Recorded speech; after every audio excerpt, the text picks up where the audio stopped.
안녕하세요. 네. 삼수다 LAP 온라인 체인지업 사업으로 진행되고 있는 삼수다 예술가들의 수다방 삼수다 LAP를 다시 여러분들 찾아뵙게 됐습니다. 반갑습니다. 네, 반갑습니다. 네. 세 번째 우리 저희 만남이다 보니 다시 한 번 더 여러분들께 인사를 드릴 텐데요. LAP 중에 L을 담당하고 계시는 정민입니다. 네. 그리고 A를 담당하고 계시는 네, 조각가 민경준입니다. 네, 그리고 저는 P 공연예술 장우정입니다. 반갑습니다. 네, 그 첫 번째는 저희들이 만나서 이 자리는 어떻게 진행될 거고 뭐 하는 사람들인지에 대한 간단한 소개가 있었었고요. 본격적으로 지난번 우리 미팅 때에서는 예술가들은 무엇을 어떻게 먹고 사는지 그리고 우리 세 명의 작가들이 바라보는 지금 충북 문화예술의 어떤 각자의 관점으로 좀 각자 시급한 지점 이 부분은 꼭 한번 얘기를 나눠봤으면 좋겠다는 지점에서 자유롭게 얘기를 나눠봤습니다. 그러면서 그 저희 세 명의 작가들에서 공통의 어떤 나오는 얘기들이 일단은 작가들이 참 많이 고령화되고 있구나. 그래서 젊은 작가들이 넘나들지 못하는 충북 청주가 되어 가고 있구나에 대해서 좀 문제의식들을 공감했던 것 같아요. 그리고 그와 더불어서 아주 크게 많이 대두되었던 단어가 시장의 불균형성, 공공 자금으로서 그 예술 시장이 많이 기울어져 있는 부분에 있어서 얘기를 좀 다들 공통적으로 나왔던 얘기들 같습니다. 자, 그럼 오늘은 그 중에서 공공자금, 예술 공공자금의 어떤 활용과 그리고 그것에 있어서 긍정적인 면, 부정적인 면, 뭐 이런 부분들을 한번 얘기를 나눠보도록 하겠습니다. 먼저 그럼 저희 돌아가는 순서가 있죠. 일단 우리 문학 선생님부터 네. 예술 공공 자금으로서 문학 분야에 있어서 그 부분에서 좀 얘기를 부탁드리겠습니다.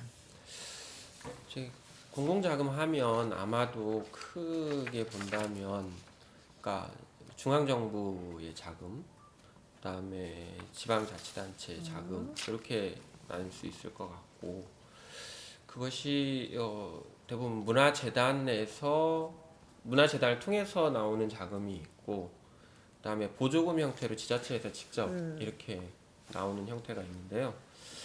그 재단을 통해서 또는 중앙정부 문화예술위원회에서 나오는 자금 그거에 대한 부분은 일반적으로 문학 분야에서는 창작 작업에 굉장히 좀 도움이 된다고 저는 이렇게 생각합니다. 왜냐하면 대부분이 이 작품집 발간을 하는데 쓰이고 있기 때문에 그래서 그 부분은 굉장히 많은 도움이 되고 있죠. 그러나 그것이 작품 발표에는 도움이 되지만 생계에는 여전히 도움이 된다고는 좀 보기 어려울 것 같고요. 그 다음에 이제 그 지방자치단체 보조금에서 나오는 것들은 조금 성격이 다른데 행사에 많이 이제 보조금은 많이 지원이 되는 것 같습니다. 그래서 여러 가지 이제 지역 작고문인들을 기념하는 사업이라든지 아니면 그런 어떤 발표회 같은 것들 이런 것들을 하면서 예술인들의 친목 도모나 어떤 기념 사업들을 하고 있는데 그 점에 있어서 매우 잘 좋은 자금이라고 생각하는데 좀 문제가 있다면 좀 다양하게 확산되지 못하는 부분이 있다. 특히 이제 보조금 같은 경우에는 기존에 받는 단체 위주로 계속해서 이제 받아오고 있는 거죠. 그래서 새롭게 이렇게 새로운 단체들이나 새롭게 이렇게 기획하는 어떤 사업들이 진입하기가 좀 어렵습니다. 그래서 특히 이제 크게 이제 두 단체가 있잖아요.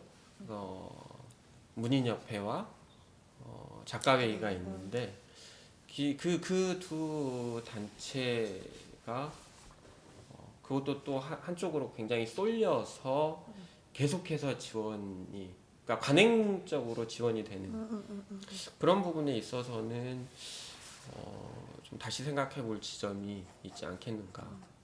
그래서 두 가지 문제 정도를 들고 올 수 있을 것 같습니다.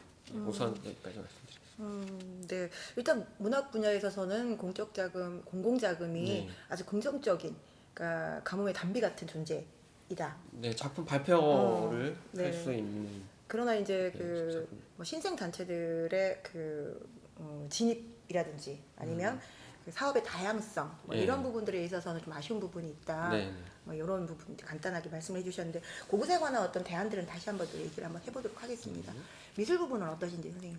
아마 구조적으로는 동일한 것 같아요. 예를 들어서 지금 말씀하셨듯이 두 가지 성격이 있거든요. 예산 성격, 그러니까 예산 집행에서 이제 해마다 책정되는 예산의 성격이 있고 같은 공공자금이라도 공모성이 있는 그 공모성을 경쟁을 통해서 예산을 집행하는 방식이 이제 두 가지 성격이 있는데 미술도 마찬가지예요. 예산 성격은 관례와 관행적으로 펼쳐지는 기본 구조가 있어서 항상 수혜받는 단체, 수혜자들한테 갈 수 있는 가능성이 높죠. 단체 그 단체에 가면 또 그 단체 회원들의 구성원이 이제 그 수혜를 받기 때문에 지속적으로.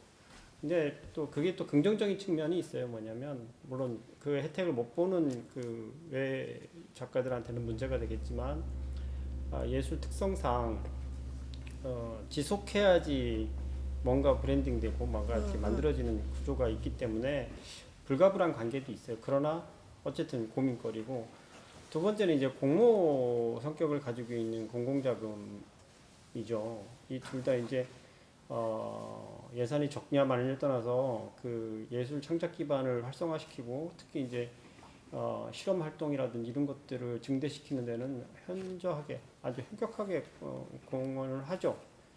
그런 건 누구나 다 부정할 수 없을 것 같고 장르 불문하고 그리고 나머지 이제 거기서 또 순수 창작 영역을 어떻게 잘 건강하게 가느냐 특히 이제 예술인들의 구조 이런 사람들의 어떤 창작 환경 분위기 환경이잖아요. 경제 활동 이런 것까지도 잘 끌어가느냐 뭐 이런 것들은 돈의 문제가 아니라 또 부차적인 다른 문제이기 때문에 그런 문제도 아마 다시 얘기해 보면 될 것 같아요. 어쨌든 공공자금이 많아지고 있고 더 좀 이렇게 자유롭게 쓸 수 있는 어떤 그 형식이 좀 좋아지는 거는 좀 분명한 사실인 것 같고 그나마 좀 담비 같은 일이죠. 네.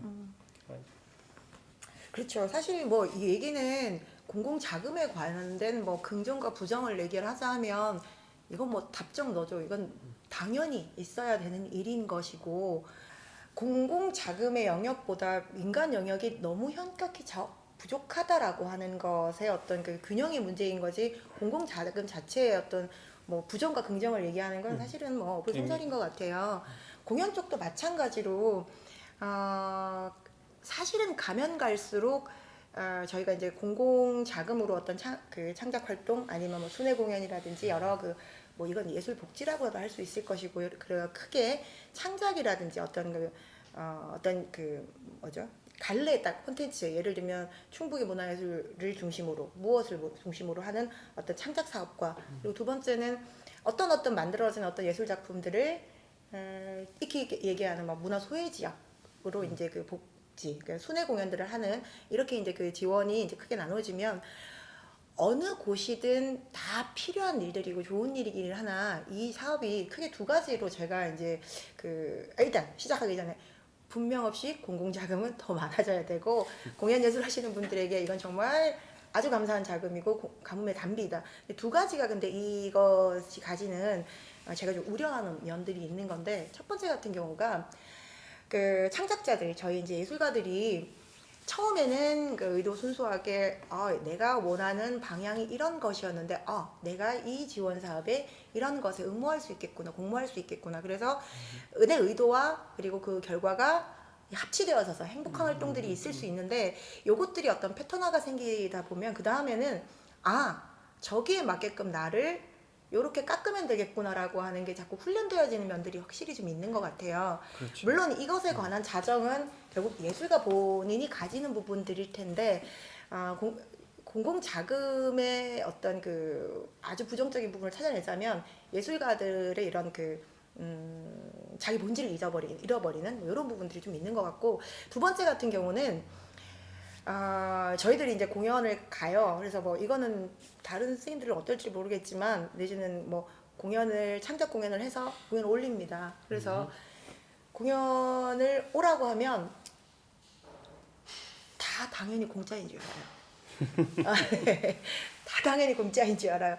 그거 티켓에 유료라고 딱 돼 있으면 아이고 나 그날 약속이 있는데 뭐 이렇게 되어지는 거죠. 근데 이 얘기는 공연하는 사람들이 이 공연을 올릴 때 있어서의 기본적인 어떤 그 자본, 노력, 시간, 에너지 이런 것들을 별로 인정을 못 받는 것들이에요. 왜냐하면 가만히 있어도 공연이 오니까. 네, 한번 몇 해 전쯤에 그러니까 시알누리도 좀 제법 제가 속해 있는 시알누리라는 단체에서 제법 큰 공공 자금을 받아서 시리즈로 한 2년 정도 어떤 사업들을 한 적이 있었는데 그때 이제 외국인 친구들이 제법 있었어요. 그래서 우리 공연하면 오라고 하고 해서 공연도 보고 너무 좋아하고 했는데 한 번은 이 친구가 너무 진지하게 묻는 거예요. 나 돈 안 내고 니네 공연 봐도 되는 거냐고. 근데 너넨 왜 돈 안 받고 이런 공연 왜 하는 거냐고. 뭐 이런 걸 막 진지하게 묻는 거예요. 너네는 그 뭐 먹고 사냐고.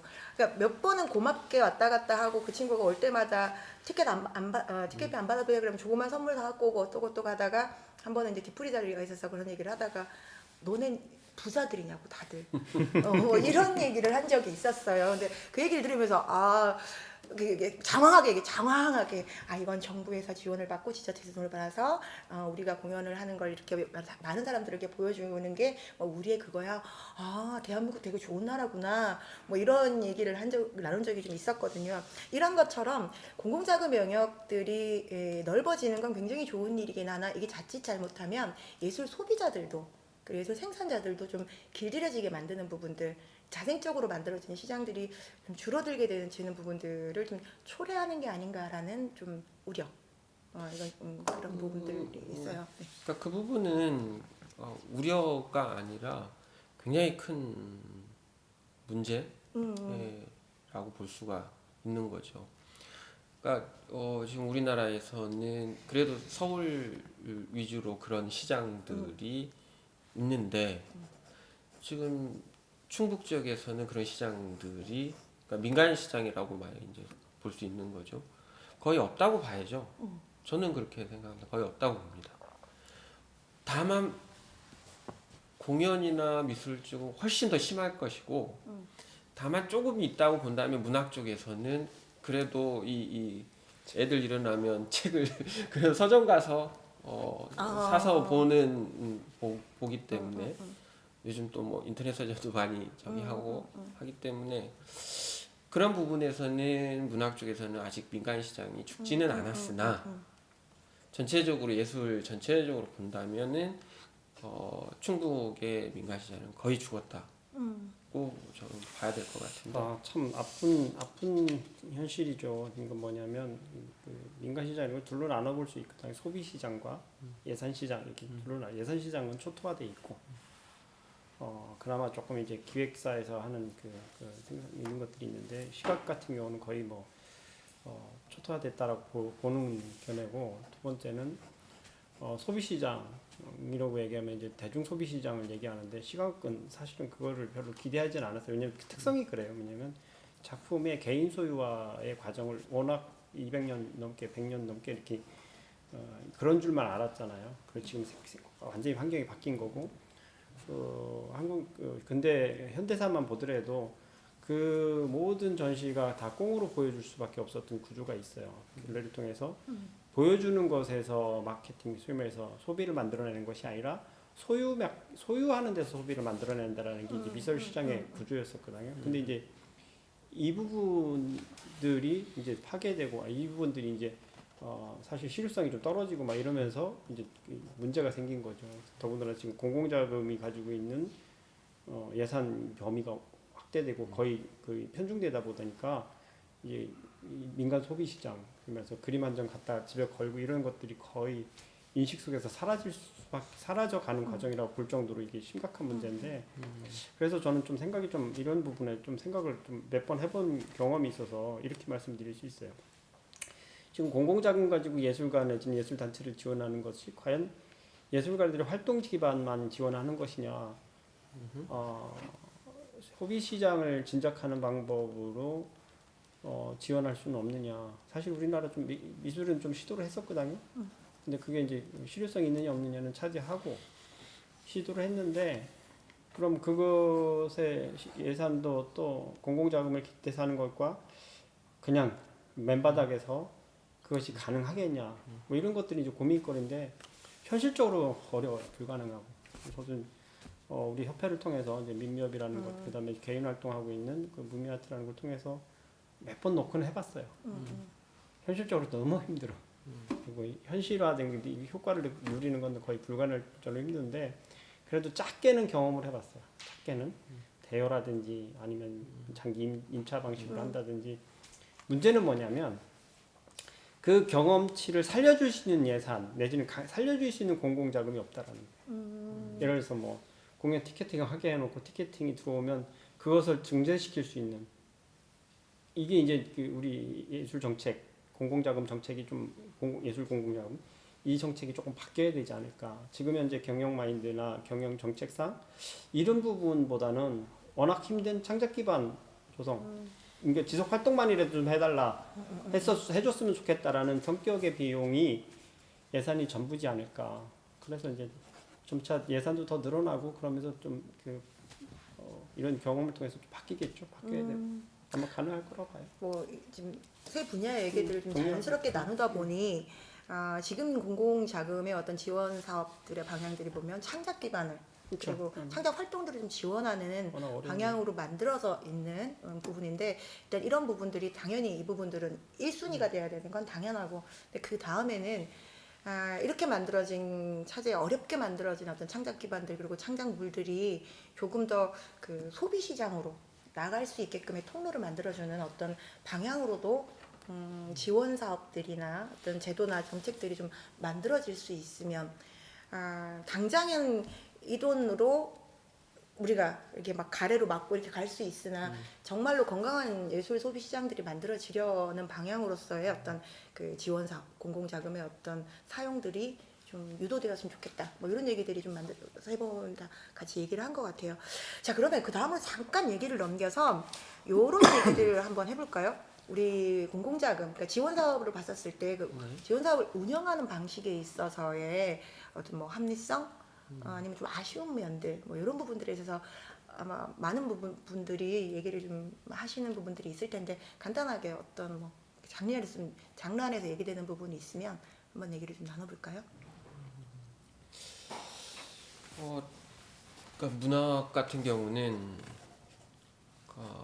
지금 뭐 창작 활동을 지원한다든지 이런 거 면에 있어서는 좋은데 그것의 이제 그 선정 과정, 모든 다 마찬가지겠지만 선정 과정의 그 공정성과 투명성의 문제가 되지 않을까 이런 생각이 듭니다. 아까 조금 말씀드렸지만 지역에서 이렇게 특히 이제 충북 지역에서도 이제 청주 중심으로 이렇게 모이잖아요. 그랬을 때 다 인맥으로 이렇게 그나마 지금 뭐 충주에 중원문화재도 생기고 제천문화재도 생겨서 조금 확대되어 가고 있지만 충북문화재단이 지금까지 많은 역할을 해왔었잖아요. 그러니까 저희가 충북문화재단 그 심의에 대해서 결과에 대해서 아무튼 지금은 고쳐졌어요. 많이 고쳐졌고 지금은 어느 정도 이제 그 공정성을 담보했다고 보는데 전에는 정말 아주 안 좋은 사례가 몇 번 있었거든요. 근데 지금도 역시 이제 가장 문제가 되는 부분은 그 지역 인맥 뭐 이런 거 작품만 갖고 선정하면 되거든요. 근데 이것이 어떤 식으로든 연줄 뭐 이런 것들로 들어와서 선정이 됐을 때 그게 가장 큰 문제일 것 같고 이제 그랬을 때 이제 특히 이제 보조금 지자체에서 직접 하는 보조금 했을 때는 관반단체 중심으로 그다음에 지자체장의 그 선호에 따라서 이렇게 그 돈이 어디로 가고 또 집행이 되는 것들 그런 것들이 아직도 굉장히 큰 문제가 되고 있죠. 그래서 그 부분은 정말 좀 빨리 시급히 고쳐야 할 점인데 그런 면에서 저는 그 행정 하시는 분들이 조금은 좀 전문가들과 상의를 해야 되지 않느냐. 그러니까 정책을 세우거나 뭐 어떤 기준을 만들 때부터 전문가들과 상의를 하는 것이 좋지 않을까. 일례로 지금 그 어떤 예술의 어떤 행사나 아니면 사업을 해 갈 때 일단 먼저 만들어요. 그것도 그 뭐죠? 용역. 어떤 좀 큰 사업들은 뭐 1,000만 원, 2,000만 원짜리 그 수의계약 용역을 내요. 근데 그 용역 보고서 가지고 이 예산을 세운단 말이죠. 근데 그 용역 보고서 자체가 형편없는 경우가 많거든요. 그러니까 문학관을 짓는데 문학 분야 전문가들이 없는 용역에서 짝 있게 해가지고 뭐 그런 용역들이 들어와가지고 그것이 행정의 기반이 된다는 거죠. 그러니까 그런 면에서 조금 그 처음에 계획 단계부터 행정과 현장의 목소리들이 같이 협의가 되는 구조가 필요하지 않겠나. 근데 사실 이런 것들은 보면, 그러니까 뭐 이렇게 자문회의는 많이 해요 보면. 뭘 자문을 구하겠다고 이제 보통 많이 하는데, 근데 이제 분명 없이 이제 정민 선생님도 아마 그런 자문회에 몇 번은 불려가셨을 거고 참가하셨을 거고, 근데 그게 실질적으로 별로 이게 그 현장의 얘기들이 들어가지 네. 못하게 구조적으로 좀 막혀 있는 부분들, 내지는 좀 결정할 거는 다 해놓고 고생 그렇죠. 다 해놓고 맞추기식으로 고생 맞추는 거죠. 와서 자문회의 몇 번 했음 뭐 이런 것들에 대한 문제들인 건데, 네 일단 여기까지는 저 네. 딱 이렇게 딱 그리고 선생님 같은 네. 경우는 어떻게? 네. 지금 말씀하신 거에 조금 한 가지 좀 짚어야 될 게 있어요. 뭐냐면 예산 받는 예술단체를 관변단체로 보는 거에 대해서 동의하기가 좀 어렵고 뭐 그럴 수도 있겠지만 관변단체? 관변단체라는 말을 예술단체를 같이 묶어서 얘기하는 건 조금 제 개인적으로 보기에는 조금 무리한 얘기인 것 같고 지금 말씀하신 부분은 심각하죠. 근데 우리도 이제 시행착오가 있기 때문에 제가 보는 견해는 조금 달라요. 뭐냐면 행정기능의 마비 내지는 행정기능의 무능보다는 경영 마인드가 없어서 생긴 문제거든요. 그러니까 우리가 그냥 슈퍼마켓 할 때는 경영, 행정 뭐 이런 거 구분 안 해요. 경제에서 얘기하면 회계 경영과 어떤 슈퍼마켓을 운영하겠다는 운영 마인드 이런 것들이 구분이 안 돼요. 통으로 묶이거든요. 개인사 대부분. 근데 이제 비대해지고 커지면 이제 그 구분하기 시작한다고요. 대기업들도 마찬가지고. 근데 창작 기반학은 예술, 인문학은 사실은 처음부터 구분이 돼야 돼요. 근데 우리는 그걸 못했단 말이에요. 그러니까 관치경제처럼 관치행정을 해서 거기에 경영 마인드까지 묶어서 하는데 지금 바뀌어 있단 말이에요. 바꿔야 되는데 못 바꾸고 있는 현상이에요. 그래서 경영 마인드를 빨리 가축할 수 있도록 그러기 위해서 이제 재단도 만들고 이랬다고 보는 게 제 시각인데 아직 거기까지 우리가 예술 경영을 하지 못하는 부재라고 보는 게 이제 제 시각이라서 조금 다르지만 그건 우리가 좀 빨리 짚어내야 될 거죠. 정책에서도 짚어내야 되고 다 짚어내야 되는 거고 그것만 좀 짚어지면 한 가지 구체적으로 한 가지를 좀 짚어본다면 경영 마인드가 없다는 예를 아니 하나만 분리가 안 됐다라는 거죠. 그러니까. 행정에 묶여 행정과 있다라는 거죠. 경영이? 왜냐면 경영 마인드를 안전하게 뒷받침하는 게 행정이거든요. 행정은 사실은 호불호가 별로 없어요. 그냥 착착착 진행하면 되는 거고 거기에 이제 선택이라는 어떤 방향성, 전략이라는 이런 부분들이 작동이 되잖아요. 그게 이제 경영 마인드거든. 그러니까 한 예를 한번 들어볼 수 있을까요? 예를 들자면 뭐 구체적으로 예를 들면 그러니까 보편적으로 뭐 경영하면 경영, 행정하면 행정 이러지만 예술 경영과 예술 행정의 분야에서 봤었을 때 이 단어가 그러니까 섞여서 개념이 섞여서 모호할 수가 있는데 선생님이 잠깐만 어떤 예를 들어 설명해 주시면. 예를 들어서 이런 거예요. 그 권한을 가지고 하는 일들은 경영이에요. 예. 그 다음에 지위를 가지고 하는 일들이 있죠. 권한 행사 말고 그 절차에서 오는 지위, 그거는 행정일 수 있어요. 그러니까 뭐냐면 그 우리가 특히 인문학에서 예술을 경영 마인드를 빨리 구축해야 된다는 건 뭐냐면 그 사회 전체 흐름의 그 어떤 방향을 누가 타진하는 거냐면 그 정신 문화를 타진하는 거거든요. 그 흐름을 잘 갈 수 있도록 그 정신은 대부분 예술가들이 만들어내는 거예요. 그 시장을 건강하게 만들어내는데 어떤 생각을 가지고 만들 수 있도록 활동을 자유롭게 해줄 수 있도록 하느냐 그당.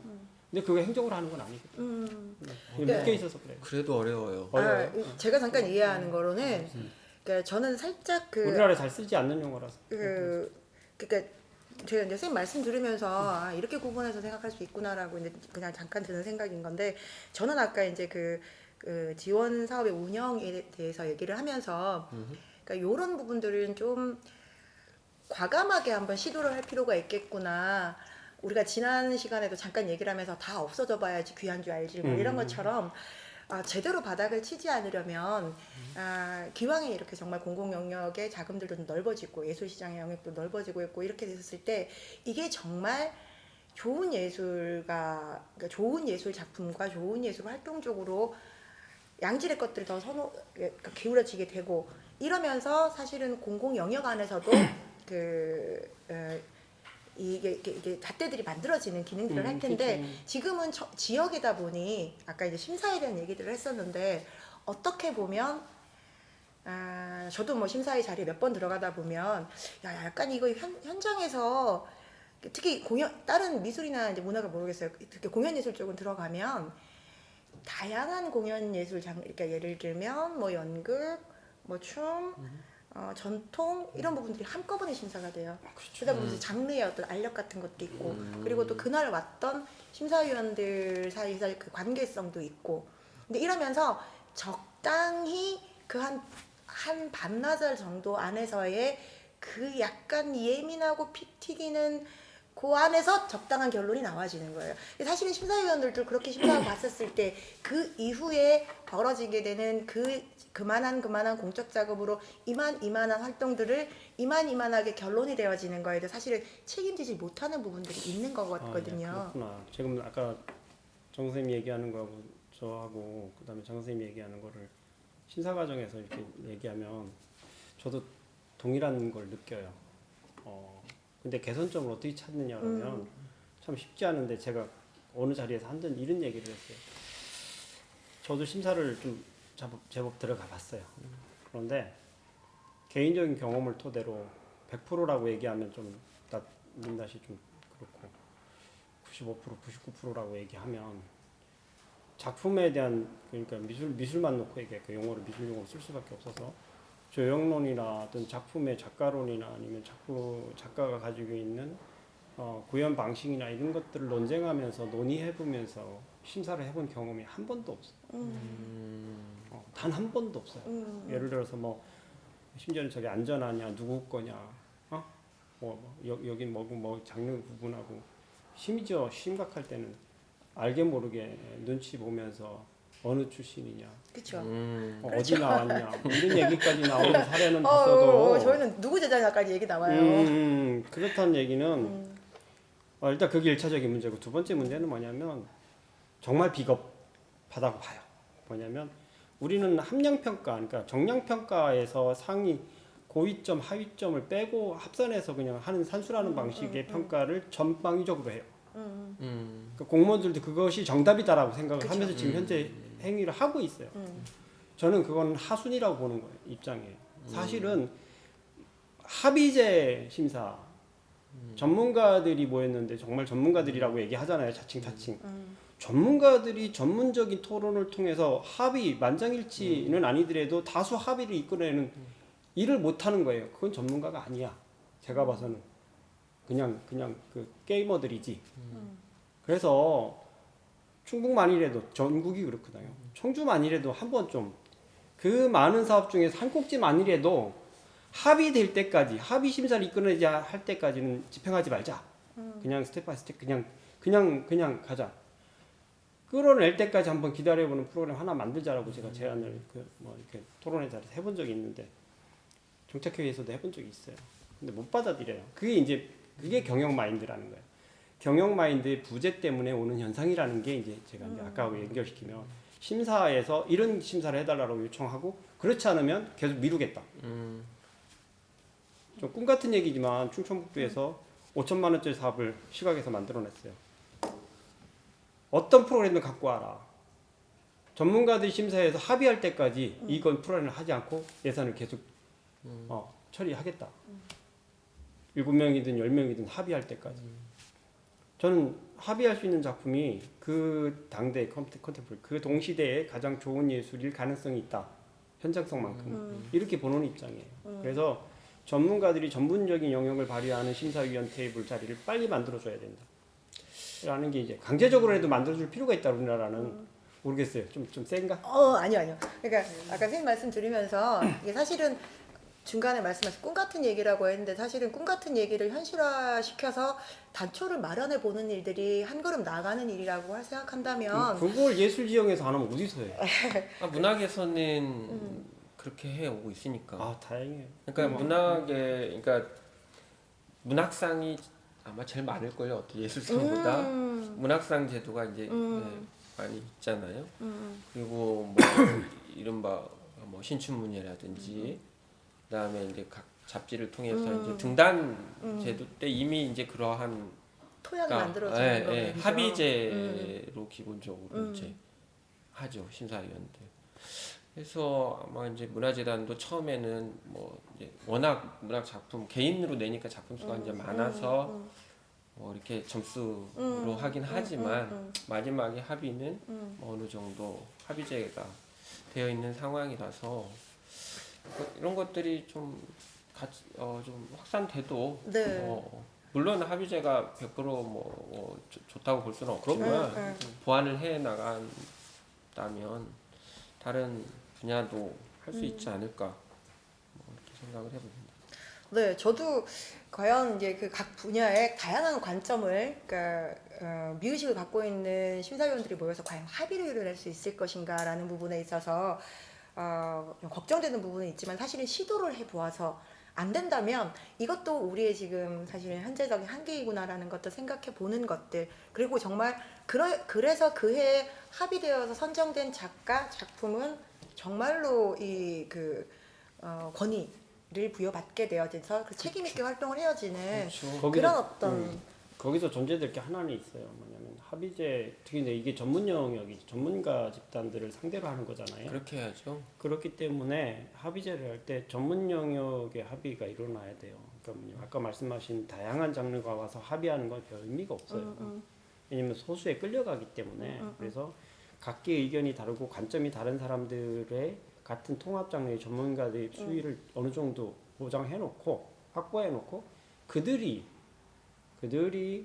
선정하는 과정에 전문성을 발휘하는 것, 이것이 이제 저는 정량적 평가에 의해서 고의 하위를 떼어내는 것보다는 더 고도로 발전된 의견이다. 그러니까 우리가 민주주의제도 얘기하잖아요. 제일 하위가 다수결이잖아요.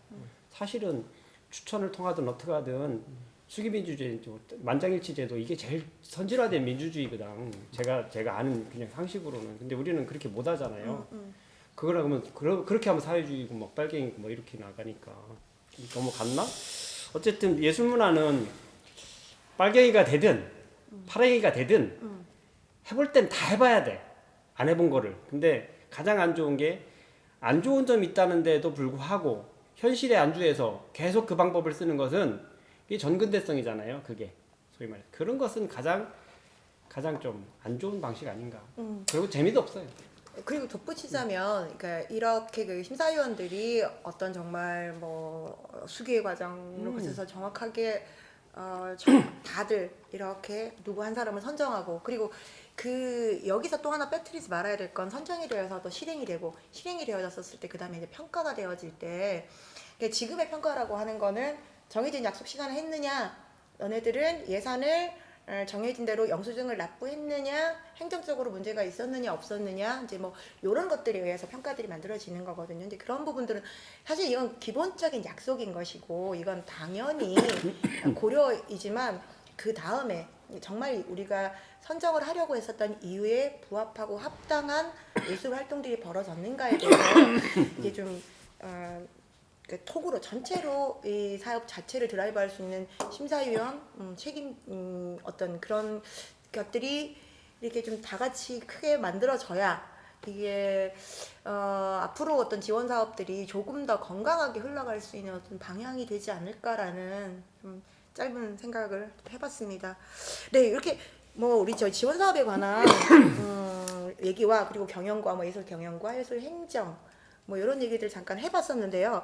시간이 많이 흐른 것 같으니 선생님들 우리 실제 이 체인지업 사업도 코로나 시대에 의해서 이제 만들어지는 사업일 텐데 우리 코로나가 일어나면서 사실은 지원 사업들이 굉장히 많이 생겼어요, 그죠? 그리고 막 부랴부랴 어떤 것들이 드라이브되고 만들어졌는데 우리 코로나 시대의 어떤 예술 정책에 있어서 간단하게 이건 아직도 사실은 코로나가 종식되지 않고 올해에 사실은 한중간에 서 있는 상태이니 뭐 이것이 어쨌든 결과적으로 논할 수 있고 이렇지는 않은데 한 몇 달간의 진행되는 상황들을 보면서 조금 더 보태고 싶은 얘기들 첨가하고 싶은 뭐 이런 것들을 간단하게 얘기하고 오늘 얘기는 좀 마무리해 보도록 하겠습니다. 글쎄요, 이게 하나의 대안이 될 수 있을까는 잘 모르겠지만 저는 긍정적으로 일단 그러니까 우리가 이제 소모임 형식의 이런 것들, 행사들 이런 것들이 글쎄요, 공연도 저는 가능하리라고 봐요.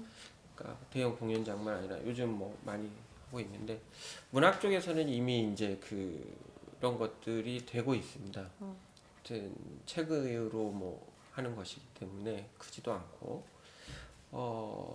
첫 번째는 지역의 서점들에서 같이 독자와 창작자와 그다음에 이제 수요자, 작가, 독자 만나는 이런 흐름들이 지금 계속 작년부터 몇 년 전부터 이어져 왔는데 올해 특히 이제 많이 됐고 언택트 방식으로도 그것이 지금 계속 해서 지역의 다양한 작가들이 소개가 되고 있어요. 전에는 뭐 행사 때만 지역보다는 외부의 유명한 뭐 작가들만 와가지고 그냥 지역 작가들이 들러리 서는 이런 것이었다면 오히려 다른 지역 작가들이 오기 힘든 상황이 만들어지니까 지역에서 지역 작가들이 소중한 작가들이 또 독자들과 만나면서 지역 독자들의 소중함도 이제 우리가 알게 되는 거죠. 그러면서 자연스럽게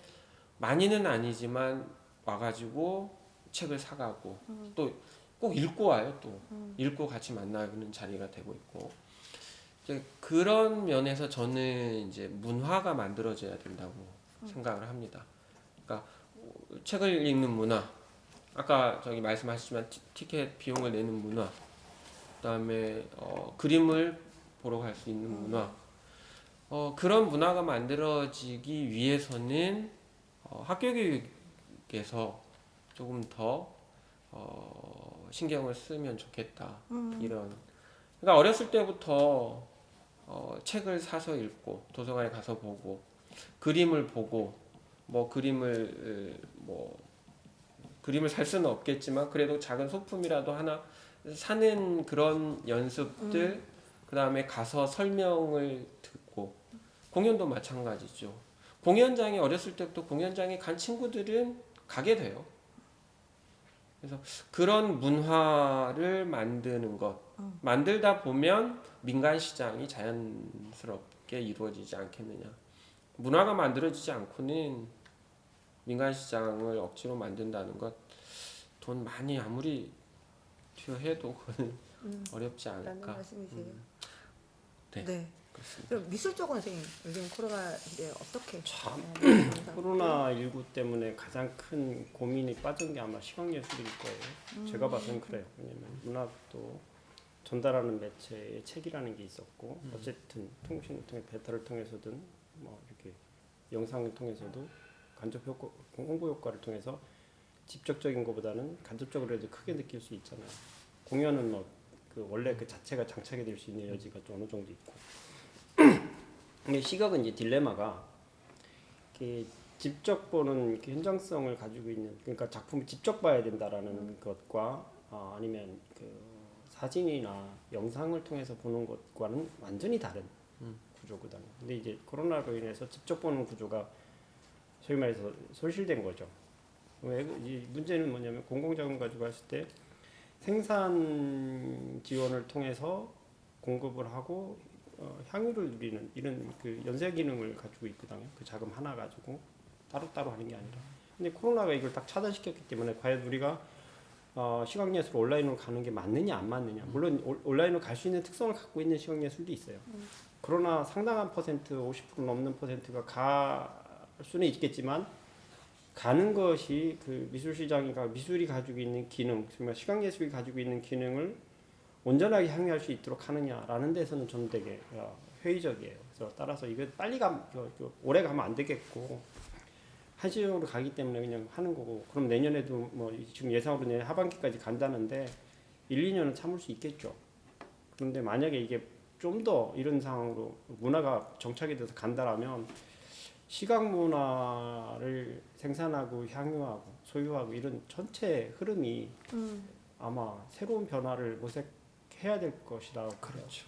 그래서 가장 큰 타격을 보는 것이 아마 시각예술일 것이다. 특히 이제 스튜디오에서 자기 그림만 아는 사람들은 더 심할 것이다라고 보는 생각이라서 좀 공포스럽죠. 그런 면에서 보면. 그렇죠. 그래서 저는 영상화되는 거에 대해서 긍정적이지 않아요. 차라리 이런 짧은 시기에 예측할 수 없는 불확실성이라면 차라리 전방위적으로 창작 기반 공급은 좀 차단하더라도 창작 기반을 계속 견고히 할 수 있도록 무작위 지원을 하는 것이 더, 제가 만약에 정책 위반자고 경영자라면 공급보다는 창작 기반을 온전하게 지키는 데서 그냥 투자할 것 같아요. 그 정도로 좀 선택적으로 아마 떠밀려서든 어쨌든 향후에 고민거리를 안고 있죠. 가장 크게 안을 것 같아요. 이게 이제 코로나 시대가 되면서 이게 어쨌든 첫 번째는 다 스톱. 공연장도 이제 폐쇄되고 네. 들어갈 수 없고, 그리고 사람을 만나서 대면 공연을 할 수 없으니까 모든 게 스톱됐는데 이게 일주일도 아니고 한 달도 아니고 계속 진행되다 보니 이렇게 갈 수는 없으니 그 다음에 대두되는 방식이 다들 지금 나오는 것처럼 영상인 거죠. 뭐든 촬영하는 거죠. 그림도 촬영하고 공연도 촬영하고 만나는 것도 촬영하고 먹는 것도 촬영해서 일단 다 올리는 거예요. 그러니까 그 안에서 사실 공연 같은 경우가 그러니까 정말 한 달 정도는 전부 다 스톱이 되어 있었다가 그 다음에는 이제 촬영을 다 돌리는 거예요. 네. 근데 그러면서 첫 번째 그 노하우들이 없었을 때는 또 다른 문제가 좀 대두됐어요. 딱 하고 나니까 일단 촬영은 앞에서 벌어지고, 그러니까 현장에서 하는 예술은 눈앞에서 흐름이 보이고 공기가 느껴지고 하는데 촬영이 돼버리면 촬영 기술에 의해서 이 전달이 굉장히 달라지는 거거든요. 맞아. 근데 그 촬영 기술과 촬영의 방식이라고 하는 것 또한 자본이거든요.